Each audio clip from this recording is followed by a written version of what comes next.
Now, as Clemson investigates the latest fraternity report, the parents of another Clemson student are searching for answers 7 years after their son's death. In the last hour, we watched live as the parents of Tucker Hipps pled for someone to come forward with answers.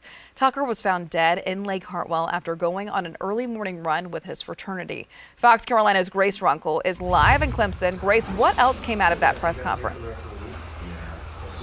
Well, you know, even though it's been 7 years, it was still very emotional and difficult for a lot of the people up here to talk about Tucker Hipps, whether they were law enforcement or his parents, even Crime Stoppers. And the message was clear. They want people to come forward and end the silence. And they're hoping that a new $50,000 reward will play a big role in getting someone to do that. Now, let's take you back to the scene, though, 7 years ago. Witnesses say Hipps was last seen on an early morning run with his fraternity pledge group. His body was found later that afternoon in the water off of the 93 bridge over Lake Hartwell. The coroner says he died from a head injury resulting from a fall.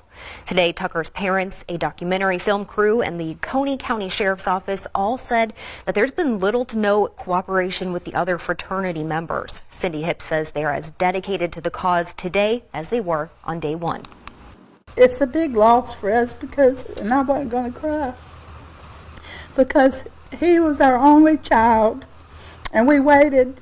We weren't going to have children, but God gave him to us, and now I feel like God gave him to us for a special reason. And maybe, you know, we've tried to push this off as not our mission, but maybe it is our mission to change this culture.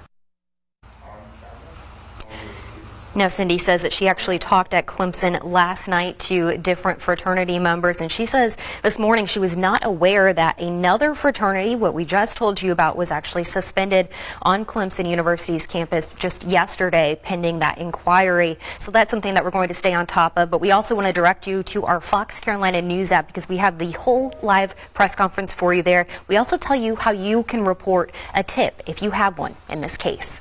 Back to you.